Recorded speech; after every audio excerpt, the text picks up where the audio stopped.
할렐루야. 9월 28일 토요일 아침 묵상입니다. 벌써 다음 주면은 10월이 시작됩니다. 빠르게 지나가는 시간 속에서 하나님을 향한 믿음을 잃지 않고 살아가는 저와 여러분 되시길 소망합니다. 오늘 본문 말씀은 시편 57편 1절에서 11절까지 말씀입니다. 함께 읽겠습니다. 참으로 하나님, 나를 불쌍하게 여겨 주십시오. 불쌍히 여겨 주십시오. 내 영혼이 주님께로 피합니다. 이 재난이 지나가기까지 내가 주님의 날개 그늘 아래로 피합니다. 가장 높으신 하나님께 내가 부르짖습니다. 나를 위하여 복수해 주시는 하나님께 내가 부르짖습니다. 하늘에서 주님의 사랑과 진실을 보내시어 나를 구원하여 주십시오. 나를 괴롭히는 자들을 꾸짖어 주십시오. 셀라. 오 하나님, 주님의 사랑과 진실을 보내어 주십시오.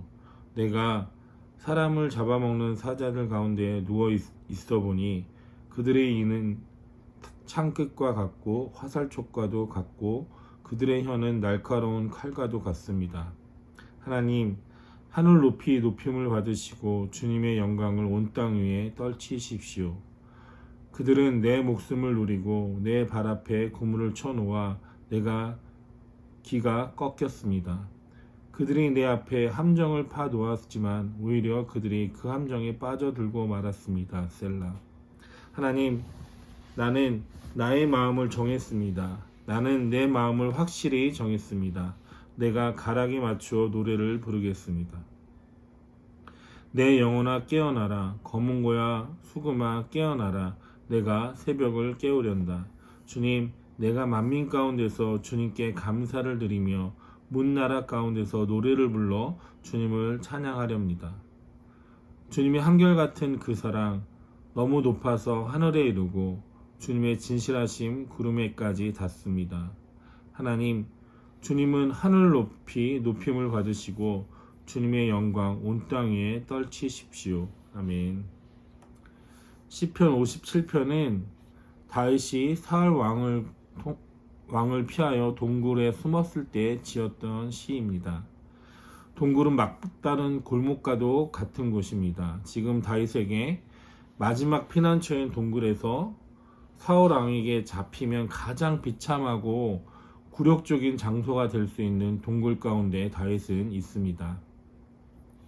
하지만 마지막 피난처이자 막다른 골목과 같은 동굴에서 다윗은 하나님을 찬양하며 하나님의 임재를 경험하는 귀한 장소로 바꾸었습니다. 다윗처럼 우리들도 동굴과 같은 막다른 곳에서 하나님을 만날 수 있어야 합니다. 다윗의 고난은 쉽게 끝나지 않고 있습니다. 사울은 여전히 기세등등해서 다윗을 죽이려고 잡으려고 쫓아다니고 있습니다.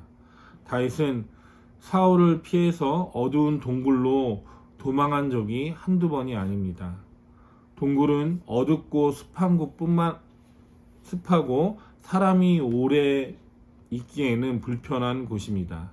그리고 동굴이라는 곳이 입구는 있어도 출구가 없는 경우가 많아서 동굴에 갇히면 그야말로 막다른 골목에 갇혀있는 상황과 같게 됩니다.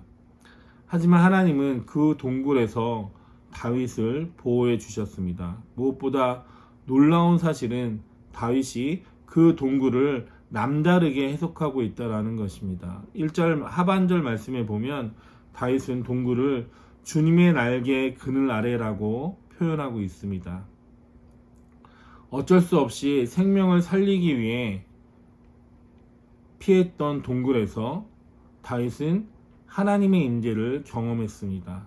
동굴은 여전히 어둡고 축축한 곳이지만 다윗은 그 어둡고 축축한 곳에서 자신을 지키시고 보호하시는 하나님의 임재를 경험했습니다.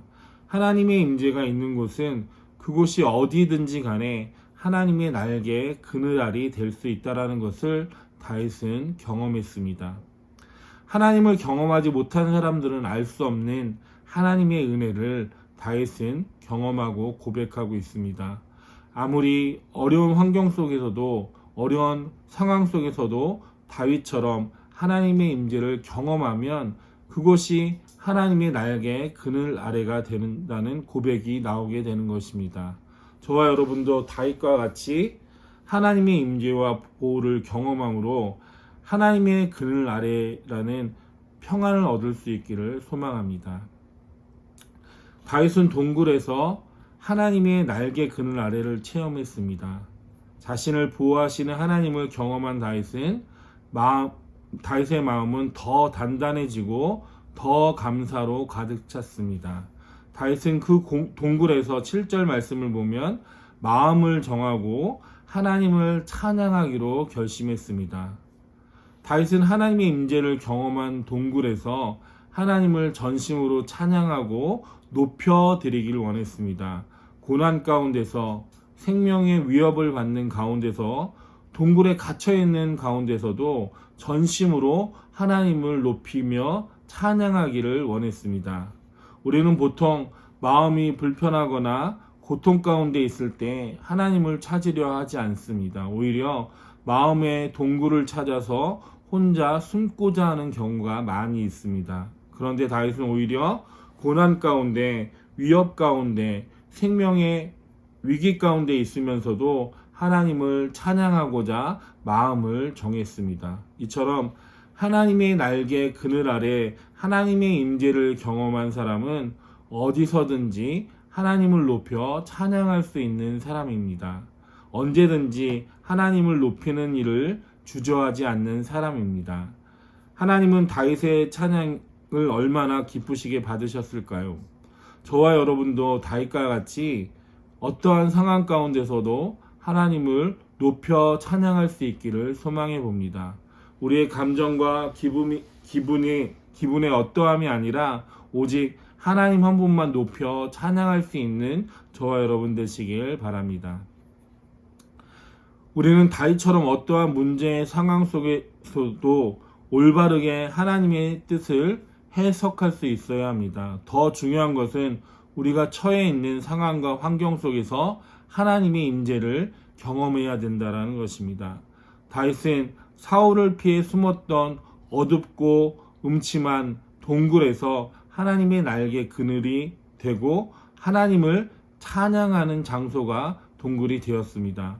다윗이 이처럼 할 수 있었던 이유는 바로 그 동굴에서 하나님의 임재를 경험했고 하나님을 만났기 때문입니다. 하나님을 만나면 고난과 고통의 장소가 하나님을 찬송하고 예배하는 장소로 바뀔 수 있는 기적이 만들어질 수 있는 것입니다. 이런 하나님의 기적이 저와 여러분의 삶 가운데 있기를 소망합니다. 기도하겠습니다. 하나님, 다윗처럼 고난과 생명의 위협 가운데 있어도 하나님의 그늘 아래 있다라는 것을, 하나님의 임재를 경험하고 또한 하나님을 찬양하며 높여드릴 수 있는 우리의 신앙이 되길 원합니다. 어디서 무엇을 하고 있든지 간에, 어떠한 상황이 있든지 간에 하나님의 임재를 경험하며 하나님을 높여 예배할 수 있는 미랄의 모든 성도들 되기를 소망합니다. 모든 것 감사드리며 예수님의 이름으로 기도드립니다. 아멘.